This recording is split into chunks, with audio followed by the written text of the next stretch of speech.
Buenas noches, ya van 8 horas y media de labores de rescate tras el colapso de un edificio en la colonia Tránsito, en el centro de la Ciudad de México. Había 13 trabajadores realizando labores de demolición cuando el edificio colapsó.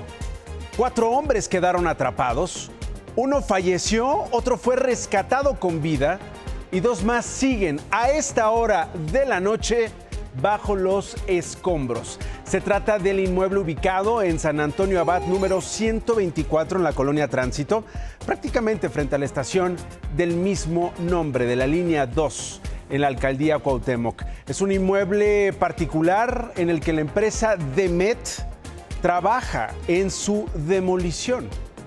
El edificio resultó dañado en los terremotos de 1985 y del 2017 y era considerado de alto riesgo. Binomios caninos participaron en labores de búsqueda en esta estructura colapsada.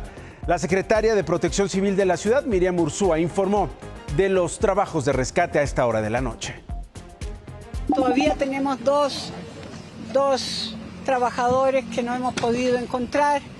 Estamos trabajando a marcha forzada, no estamos dejando ni un minuto de entrar y sacar escombros. Ya entraron nuevamente los perros para poder marcarnos algún lugar, pero estamos en la misma situación. Seguimos trabajando todos los servicios de emergencia, vamos a trabajar toda la noche, ya tenemos la luz suficiente al interior para poder hacerlo. Mi colega Mónica Romero ha estado toda la tarde frente al edificio. Mónica, ¿cómo van las labores de rescate? Buenas noches. ¿Qué tal? Buenas noches. Pues continúan estas brigadas de trabajadores. Hay gente del Ejército, de la Marina, Protección Civil, bomberos del ERUM. En fin, están divididos, Nacho, en bloques, en brigadas de 56 elementos de estas distintas corporaciones. Ellos entran por grupos porque no puede haber más personas porque el riesgo todavía de colapso es alto. Ellos están tratando todavía de ubicar, no saben dónde se encuentran estas 2 personas que continúan todavía bajo los escombros. Es una zona de unos 320 metros cuadrados más o menos, Nacho, y lo que nos explicaban hace un momento es que cayeron varias losas que tenían muchos vidrios y que estos materiales peligrosos los están removiendo a mano y no va a ser hasta que quiten todo este material que podría resultar peligroso para los rescatistas que puedan entrar ya prácticamente a mover lo que son las losas de concreto. Es lo que está sucediendo en esta área donde pues han sido horas de trabajo intenso de estas distintas corporaciones, Nacho. Y cómo no, Mónica, un par de preguntas. ¿Qué sabemos del trabajador que sacaron con vida? Fíjate que a él lo sacaron, lo trasladaron al hospital Rubén Leñero. Él, lo que nos informan las autoridades es que estaba bastante delicado. Él tuvo fractura de tórax, tuvo fractura de cráneo. Fueron los daños, las heridas más graves que nos reportaron. Y vamos a escuchar, Nacho, al hermano de este trabajador de esta empresa que fue prácticamente el único que ha salido con vida. Viene demasiado golpeado, costillas, la cabeza trae una lesión muy fuerte, sus dientes, pero está consciente. De parte de la empresa que estaba de responsable del derrumbe del edificio, ¿les han comentado algo al respecto? No, nada. No, de hecho, no se nos ha tocado. Pues nada más que no dejen esto como un accidente más. Ahora, Mónica, decías, hay 2 personas bajo los escombros. ¿Qué dice la gente del gobierno capitalino? ¿Qué se dice sobre sus posibilidades de vida? ¿Qué se dice del rescate de estos 2? No se ven optimistas, literal les preguntamos si estas personas por la cantidad de horas que han transcurrido, por el tipo de derrumbe que nos indican sucedió, si podrían estar con vida, y ellos dicen literalmente que es probable que ya no estén con vida, pero que van a hacer estos trabajos de rescate hasta encontrarlos y que por supuesto la esperanza siempre existe, ¿no? Pero bueno, es un área de 320 metros cuadrados. Llegaron hace hace rato, hace un par de horas, Nacho, unas 3 mujeres venían en estado bastante afligido, son familiares, lo que nos indican es que tal vez sean familia de uno de las personas que ya falleció. Bueno, vamos a estar pendientes. Mónica Romero, tú me avisas cuando regrese contigo si hay algo que haya que informar y lo hacemos de inmediato. Gracias. Y me voy a Naucalpan, al Estado de México, porque la carrera sin control de un camión de basura terminó con la vida de una mujer. Venía hecho la mocha el camión y había una vecina que estaba barriendo su callecita y le alcancé a gritar, hazte a un lado, hazte a un lado, a un lado. Y sí, es un lado, dejó la escoba. A toda velocidad, un camión recolector de residuos de la empresa privada Ambientum pasó por una pendiente pronunciada en calles de la colonia San Mateo Nopala del municipio de Naucalpan, Estado de México. Eran alrededor de las 8:30 de la mañana. Pues se escucha luego como vienen frenando, un ruido feo. Inmediatamente vi la sombra como voló aquí el camión.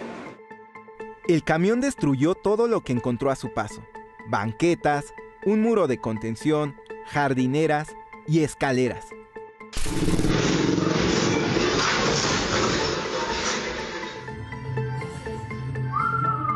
Voló. El vehículo golpeó y arrastró a una mujer de 55 años que subía las escaleras de la calle. Murió cuando era trasladada a un hospital. El vehículo se detuvo ya que la cabina impactó contra el piso de la calle. El conductor de 41 años está herido y se encuentra hospitalizado. No sabemos bien si fue una falla mecánica o qué pasó, pero ya van 2 veces que hay accidentes en ese lugar. La bajada está muy pronunciada. Para el tipo de camiones de carga sí es muy peligroso. No es la primera vez que un vehículo pierde el control en esa misma calle. El año pasado, un camión Torton que transportaba escombro se quedó sin frenos, dañando casas y vehículos. Desde esa vez, se instalaron macetas para impedir que camiones pesados circularan por esa zona. Ya se pusieron las jardineras, lo mismo, llegan acá y vuelven a bajar. Voy y les digo y todo eso, pero pues lo toman a mal. Es tiro por viaje, que cuando no son motos, son carros, son gente que se va sobre el muro y el muro ya está súper sentido, pero ese es el paso de los niños. Adelante hay una escuela. Ya estamos espantados y cansados de este problema. Y cómo no, murió hoy una vecina de la zona.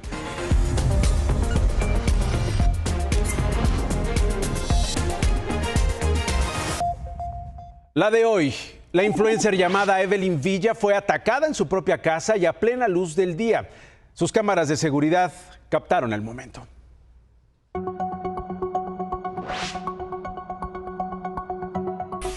Yo estaba aterrada, temía por mi vida. Evelyn fue atacada a plena luz del día por al menos 4 hombres. Todo ocurrió el 6 de marzo. Era temprano. Regresaba de dejar a su hijo en la escuela cuando entró a su casa en Toluca, en el Estado de México. Ella es influencer, nutricionista y dueña de una clínica de belleza. Esa mañana vestía pijama, cuando fue sorprendida por un sujeto que se coló por su garage. Me quitó el control, me trató de asfixiar, me azotó en el piso y me golpeó. El hombre vestía un chaleco de trabajo, una mochila y una gorra. Durante al menos 12 segundos tuvo sometida a Evelyn en el suelo. Se ve que le cubre la boca en varias ocasiones mientras ella forcejea e intenta escapar. Es imposible. El tipo carga a Evelyn por unos instantes y la vuelve a sentar en el suelo. Ella no deja de luchar. Y como no paraba de gritar, me amenazaron. Que si no paraba de gritar y si no cooperaba, iban a buscar a mi hijo, que sabían cómo se llamaba, en qué escuela iba y que lo iban a matar. El agresor abre el portón eléctrico mientras asfixia a Evelyn con su antebrazo y la arrastra varios metros. En cuestión de segundos, hay 3 sujetos más en la casa. 2 de ellos se acercan a Evelyn y su atacante, quien la tiene boca abajo. Parece que está recargando todo su peso en ella. Los hombres intentan descifrar cómo cerrar el portón. Se miran entre ellos confundidos. Me volvió a tomar del cuello y me arrastró hacia adentro. El hombre del chaleco arrastra a Evelyn al interior de la casa. Solo se ven las piernas de la víctima y cómo él está sobre ella. Me amarraron, me golpearon y me tocaron mis partes íntimas. Todo esto mientras me robaban todo lo que tenía de valor, todos mis ahorros, todas mis joyas. El atacante manotea con Evelyn mientras otros dos se acercan y de la mochila sacan una bolsa con lo que aparenta ser una cuerda. El agresor se va. Al parecer buscan el botín. Luego, los otros dos hombres se quedan con la mujer, quien nunca dejó de luchar por su vida. Si alguien reconoce a alguno de estos hombres, por favor lo denuncie ante las autoridades, porque no quiero que nadie más viva lo que yo pasé.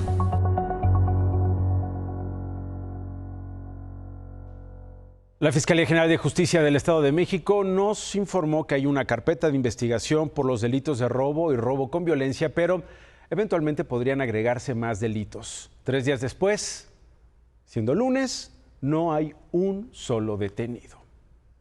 En las últimas semanas, automovilistas reportaron que estaban aventando piedras desde los puentes peatonales ubicados en circuito interior en la Ciudad de México. El caso más reciente fue el de Daniela. Le destrozaron el interior del coche, la piedra cayó, ahí mire, en el lado del copiloto. Y así han ocurrido más casos. El 18 de febrero, un hombre falleció de un paro cardíaco, presuntamente por el susto después de que le cayera un objeto a la altura de la colonia Condesa. Bueno, pues la policía de la Ciudad de México detuvo este fin de semana a 2 presuntos responsables de lanzar los rocazos. El primer caso ocurrió a la altura de la colonia Bosque de Chapultepec. Este hombre camina por uno de los puentes, toma una piedra y se regresa para aventarla hacia los autos. Tiene 29 años según las autoridades, fue detenido y dijo ser originario de Honduras. Al segundo implicado lo detuvieron en Río Pánuco, en la alcaldía Cuauhtémoc. De un momento a otro lanza un objeto, los agentes lo detienen, calles más adelante. Ambos detenidos fueron puestos a disposición del Ministerio Público. Y la Secretaría de Marina decomisó 2 toneladas de cocaína frente a las costas de Acapulco, en Guerrero. Los agentes navales realizaron recorridos de vigilancia por la costa cuando observaron una embarcación a motor cerca de Acapulco y donde se aprecian los paquetes de droga. De acuerdo con la Secretaría de Seguridad y Protección Ciudadana, en lo que va de esta administración van más de 60 toneladas incautadas en mares mexicanos. Pero esto no tiene contento a Donald Trump. El domingo en Miami, Florida, en los Estados Unidos, en la inauguración de una nueva entidad bautizada como Escudo de las Américas, insistió en que México representa una amenaza para su país. We must recognize the epicenter of cartel violence is Mexico. The Mexican cartels are fueling and orchestrating much of the bloodshed and chaos in this hemisphere. Look, it's coming through Mexico. And I like the president very much. She's a very good person. She's got a beautiful voice, a beautiful woman, but beautiful voice. President. I said, let me eradicate the cartels. No, please, President. We have to eradicate them. We have to knock the hell out of them because they're getting worse. They're taking over their country. The cartels are running Mexico. Qué bueno que el presidente Trump dice públicamente que cuando nos ha propuesto que entre el ejército de Estados Unidos a México hemos dicho que no. Porque es la verdad, hemos dicho que no. Y orgullosamente seguimos diciendo que no. Creemos que hay algo en los que nos puede ayudar mucho Estados Unidos. Que detenga el tráfico de armas ilegales de Estados Unidos a México.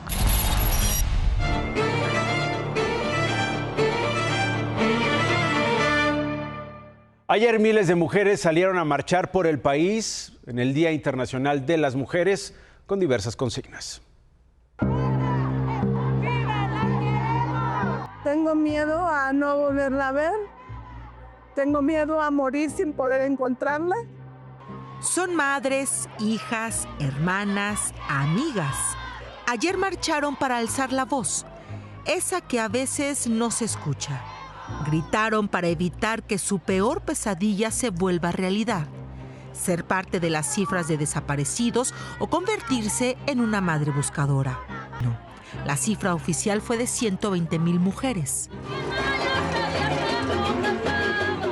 Esther marchó acompañada por su familia. Dice que involucrar a sus hijos en el movimiento del 8M es parte de la crianza. Ella también tiene miedo a ser mujer en este país. A tener que llorar por mis hijos, al tenerme que enfrentar a una fiscalía, al tenerme que enfrentar a los medios, al tener que alzar la voz por pedir justicia. Fue así que llegaron a un zócalo resguardado por vallas de metal, donde quedaron las pancartas con las que recorrieron Reforma, Avenida Juárez y 5 de Mayo.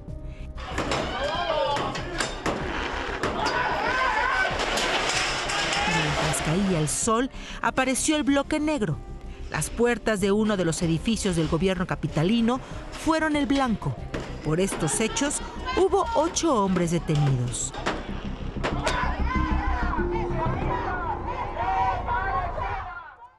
Además de la Ciudad de México, hubo marchas en 25 estados donde miles de mujeres salieron a exigir el fin de los feminicidios, que no haya impunidad, que se reparen los daños, que terminen las violencias machistas, los abusos sexuales, a reclamar el respeto a sus cuerpos y a sus derechos, a sus libertades. Pero miren lo que pasó en Tlaxcala. Ahí un hombre acudió a la marcha del 8M y fue encarado por otra mujer.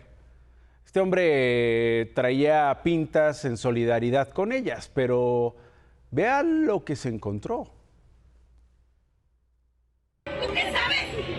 Tiene un hijo, cabrona, tiene un hijo conmigo. ¿Sabes cuántos años tiene? 9. ¿Y sabes cuántos años llevo peleando en juzgada? ¿Sabes cuántos, maricón? ¿Cuántos? ¡No me digas que van a fuera!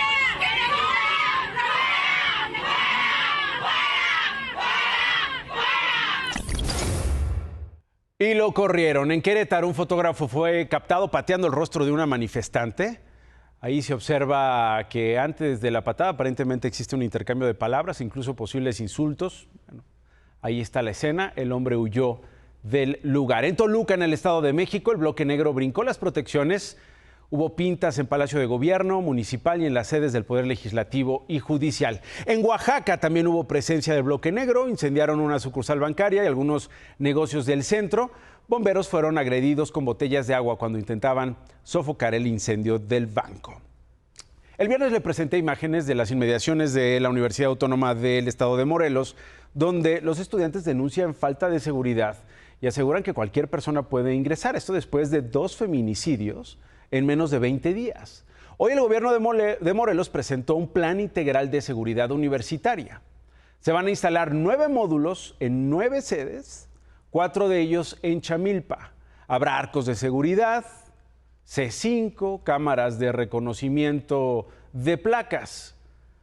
Ojalá y se prevenga, pero sobre todo ojalá y den con los responsables de los 2 feminicidios que hemos contado. El sábado fue el sepelio de Carol Toledo, estudiante de esta universidad, desaparecida, asesinada en Mazatepec. Familiares y amigos despidieron a la joven en medio de muestras de dolor y exigiendo justicia por su feminicidio. La semana pasada, su cuerpo y el de Kimberly, también estudiante de esta universidad, fueron localizados en la zona. Sobre la investigación en el caso de Carol, esto dice el fiscal. Es importante tanto el primero de vinculación por desaparición y esperamos ya en el término procesal que va a concluir en unos días la vinculación a proceso por el feminicidio.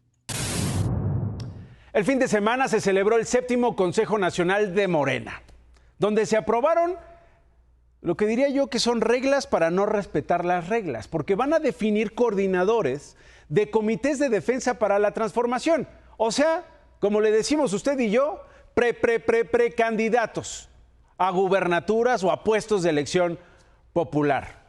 Entonces se pusieron de acuerdo para esa ruta, elecciones en el 2027, donde se van a elegir 17 gubernaturas, alcaldías, además de diputaciones federales y diputaciones locales. Bueno, a más tardar en 2 semanas se van a emitir las convocatorias para quienes busquen ser aspirantes. Entre otros, tendrán prohibido hacer uso de espectaculares, pero dígame usted si lo cumplen. Tienen prohibido promocionarse, pero dígame usted si no se promocionan. Y por supuesto, tampoco pueden atacar a otros participantes. Lo que sí pueden es ponerse de acuerdo en eso de hacer campaña. Este lunes 9 de marzo se cumplió el día 10 de la guerra en Medio Oriente, de la furia épica de Estados Unidos e Israel. Apenas ayer la Asamblea de Expertos, un grupo de 88 clérigos, eligió a Mojtaba Yamenei como nuevo líder supremo de Irán. Mojtaba Yamenei tomará el lugar de su padre, Ali Yamenei, el ayatolá asesinado por Estados Unidos e Israel en el inicio de esta escalada. Mojtaba rompe la idea de la revolución de 1979 que combatía la herencia de poder en la monarquía. En Teherán, miles de manifestantes a su favor y a favor de la elección de este hombre en la Asamblea de Expertos se hicieron sentir. Se trata del tercer líder supremo iraní, es cercano a la Guardia Revolucionaria Islámica y dio muestras de que es el ala dura iraní la que sigue mandando en el país. Algunos medios estatales informaron hoy que tras un bombardeo, Mojtaba habría resultado herido de gravedad después de los ataques. Trump, por su parte, dijo que espera que la operación Furia Épica termine pronto. Eso alivió el asunto de los mercados y sobre todo el precio del petróleo. Y habló sobre el liderazgo iraní. Thank you, Mr. President. On Iran, you called it an excursion. You said it would be over soon. Are you thinking this week it will be over? No, Are you talking but soon. about days? I think soon. Okay, and with respect Very soon. Look, everything they have is gone, including their leadership. In fact, there are two levels of leadership, and even actually, as it turns out, more than that. But two levels of leadership are gone. Most people have never even heard about the leaders that they're talking about. So. Y ayer, desde su ventana en el Palacio Apostólico, el Papa León XIV hizo un llamado a la paz. ¿Quién lo escucha? ¿Quién le hace caso? Es una pregunta que retumba en esta parte del planeta porque dijo sentirse consternado por las noticias que llegan desde Irán y pidió un cese al estruendo de las bombas y que se callen las armas. Hoy el presidente de Francia, Emmanuel Macron, dijo que prepara una misión defensiva para abrir sí o sí el estrecho de Hormuz y escoltar, si es necesario, a los buques petroleros, algo que ya también había dicho Trump, quien además sostiene que su deseo es que el cruce de petróleo siga abierto por esta parte del mundo. Y esta tarde, la presidenta Claudia Sheinbaum conversó vía telefónica con el presidente brasileño Luis Ignacio Lula da Silva. Es importante lo que conversaron porque, según la mandataria mexicana, le dieron seguimiento a proyectos conjuntos de desarrollo económico, de educación, de ciencia. Y tras la llamada, Lula reveló que Sheinbaum aceptó su invitación para visitar Brasil entre junio y julio de este mismo año. Además de que le propuso organizar un encuentro entre empresarios de ambas naciones para analizar oportunidades de negocio. Esto se da después de una reunión de Lula con el presidente de Sudáfrica, Ramaphosa, con quien coincidió en que si los países no se preparan para defenderse, cualquier día alguien los va a invadir.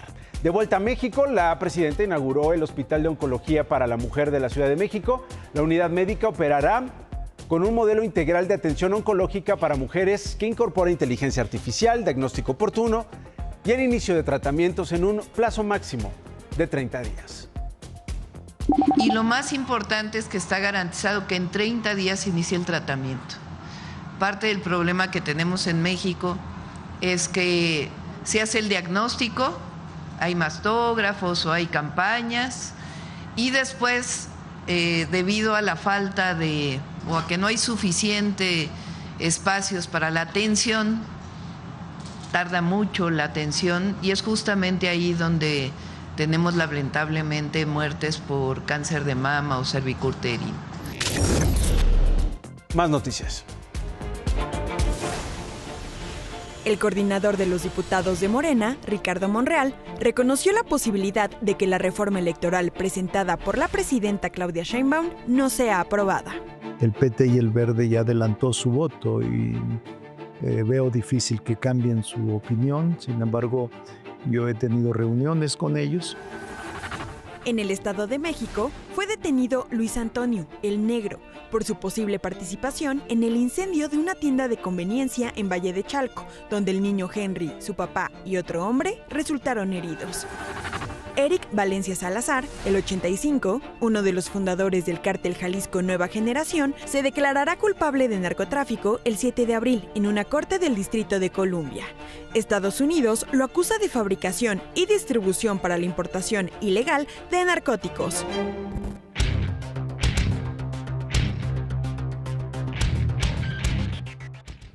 Los ataques de Israel y Estados Unidos en contra de Irán han generado un momento de pánico, de incertidumbre en los mercados financieros. Cuando abrieron las bolsas asiáticas, el precio del petróleo llegó a superar los $120 por barril.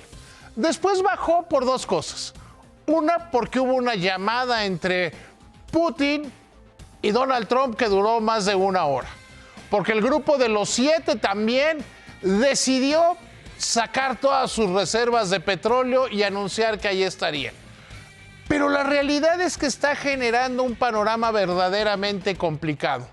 En México es muy importante destacar algo.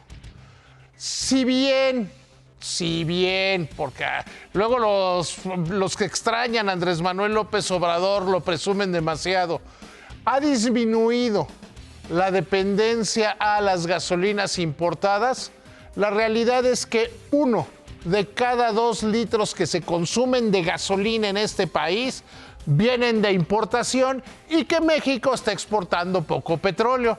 Entonces, prepárense porque esto va a seguir bastante mal. Y échame la cámara. El INEGI dio a conocer que la inflación, por primera vez desde 2025 quizá, había superado el 4%. La realidad, Nacho, que no es para alarmarse porque tuvo razón Banco de México. Ni es tan fuerte ni tan pronunciado el impacto del aumento en los precios. Gracias, David. Voy a una pausa, regreso con más. No se vaya. Mónica Romero, regreso contigo a San Antonio Abad. Así es, continúan los trabajos de rescate, Nacho, y en estas horas hemos visto también la solidaridad clásica de los mexicanos. Ha venido gente a regalarle a los rescatistas, a todos estos, gente del Ejército, de la Marina, alimentos, agua, y también han venido psicólogos a brindar apoyo a las familiares de las víctimas. De las víctimas que están esperando, por supuesto, noticias de los 2 trabajadores que a esta hora de la noche continúan debajo de los escombros. Mónica Romero, gracias. Vamos a seguir, por supuesto, la historia en Imagen Noticias, así que esté pendiente. Ya viene ¿Qué importa? Hasta mañana.